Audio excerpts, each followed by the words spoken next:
Welcome to global ए1 institute of paramedical science. हमारे जितने भी ओटी के बच्चे हैं और रेडियोलॉजी के बच्चे हैं जो अभी फर्स्ट सेमेस्टर से सेकंड सेमेस्टर की तरफ आ गए, it is very important to understand the anatomy in a deeper sense.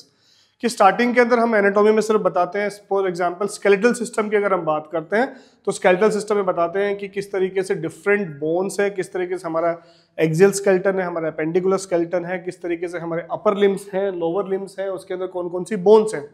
But being an X-ray technician, being an OT technician, आपको और डीपर चीजें चाहिए होती है एनाटॉमी की, so that you can go more deep. शुरू में जब आप प्रैक्टिकल करने लगोगे, फॉर एग्जांपल एक्सरे स्टूडेंट की अगर मैं बात करूं तो एक्सरे स्टूडेंट को ह्यूमरस का फॉर एग्जांपल एक्सरे करना हो तो इतना डीप उसको जाना पड़ेगा कि ना केवल वो एक्सरे कर पाए बल्कि वो इस चीज को डायग्नोज एटलीस्ट फ्रैक्चर को जरूर कर सके। तो वो हम लोग अपने स्टूडेंट से यही चाहते हैं कि आप लोग एटलीस्ट फ्रैक्चर को थोड़ा डायग्नोज कर सको कि हाँ कोई फ्रैक्चर मिस ना हो जाए। ये कभी भी एक रेडियो टेक्नीशियन से या ओटी टेक्नीशियन से एक्सपेक्ट नहीं किया जाता कि वो ट्यूमर डायग्नोज कर ले, वो ऑस्टियोपोरोसिस डायग्नोज कर ले, ऑस्टियोआर्थराइटिस डायग्नोज कर ले, नहीं, ये काम तो सर्जन का, डॉक्टर का है।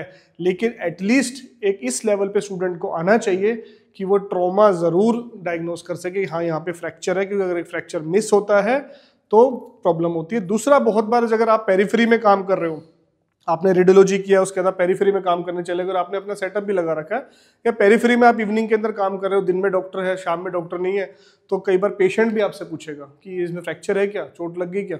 तो that is very very important. तो now we are moving from first semester to second semester and now we will go more deep, and to start with we are starting with the proximal part. Like हम लोग सबसे पहले किससे start कर रहे हैं, अपर लिम से स्टार्ट कर रहे हैं। अपर लिम में हमारी सबसे पहली बोन यहाँ पे क्या आती है, humerus bone. So today we are going to study about the different parts of humerus bone. Okay.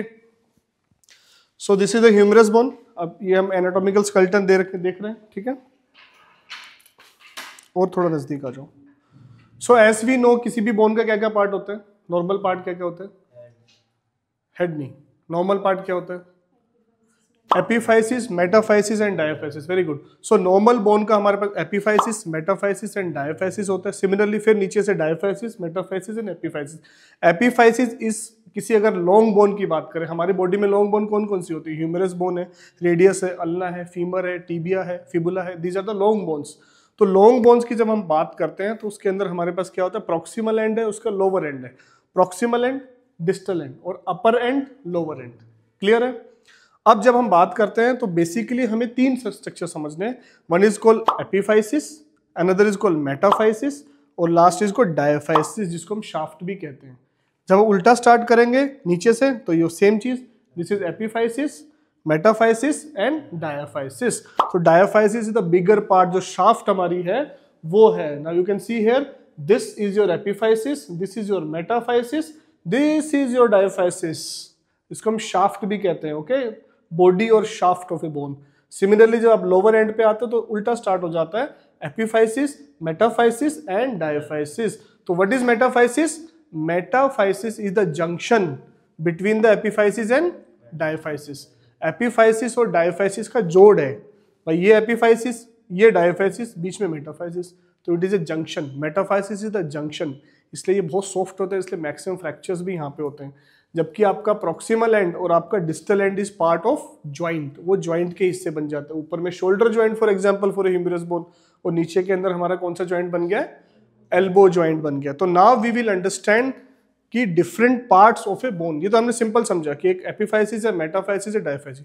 First semester तक के स्टूडेंट के लिए काफी है, लेकिन रेडियोलॉजी के लिए या फिर ओटी टेक्नीशियंस के लिए भी जो आगे में ऑर्थोपेडिक्स में काम करना चाहते हैं, it is better to learn more deeper, specially for radio technician.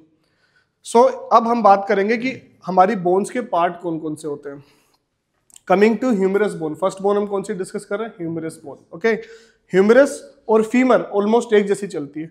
तो this is the head of the humerus, ये हेड है। Now this is the tuberosity, और जो उभार इसको दिख रहे हैं ना आपको, ये you can see the two parts, projected part जो बाहर की तरफ है, दिस आर टू पार्ट्स, इनको हम ट्यूबरकल्स कहते हैं।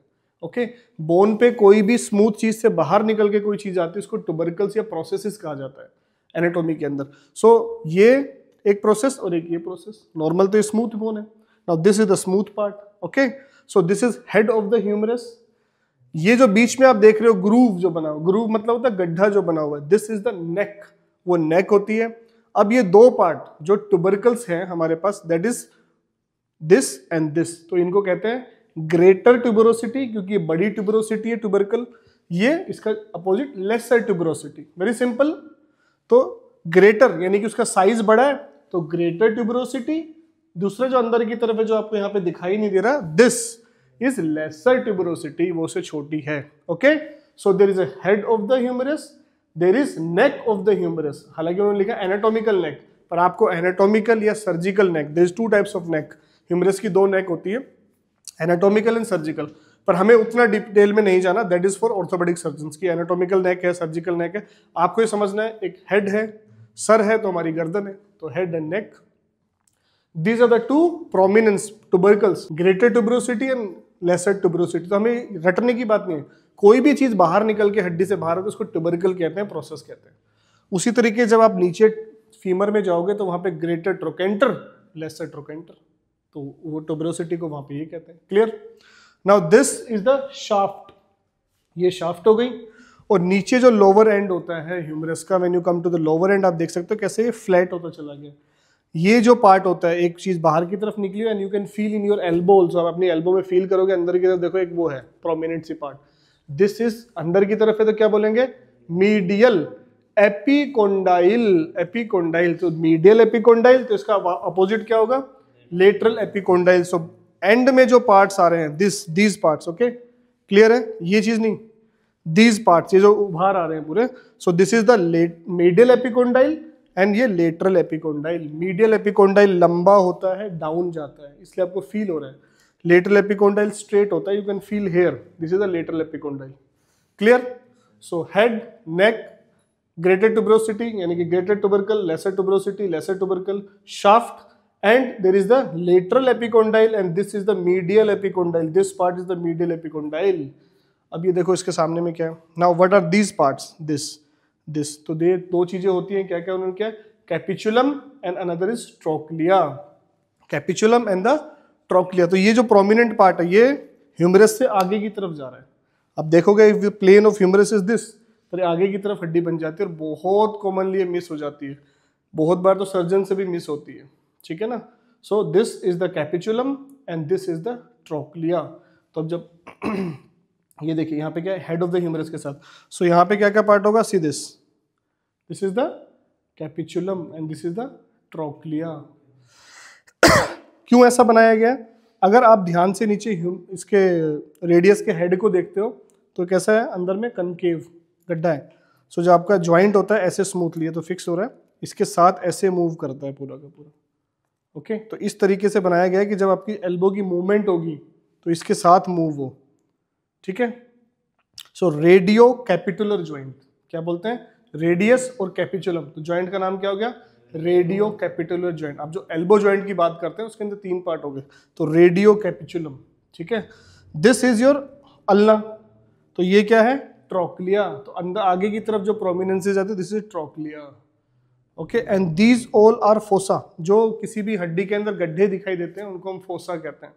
तो there are 3 type of fossa, देखो रेडियल फोसा, रेडियस की तरफ रेडियल फोसा, सेंटर की तरफ देखेंगे तो कोरोनोइड फोसा। कोरोनोइड फोसा कैसे, बिकॉज अल्ना के इस पार्ट को कोरोनोइड कहते हैं, तो इसके साथ ये टकराएगा बाद में, देखो सी, समझ में आया बात, दैट्स वाई इसका नाम क्या है, कोरोनोइड फोसा।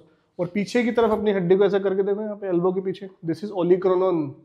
ओलिक्रोनोन कहाँ पे आर्टिकुलेट होगा, देखो ओलिक्रोनोन कहाँ पे आर्टिकुलेट हो रहा है, सी दिस, एक गड्ढा है।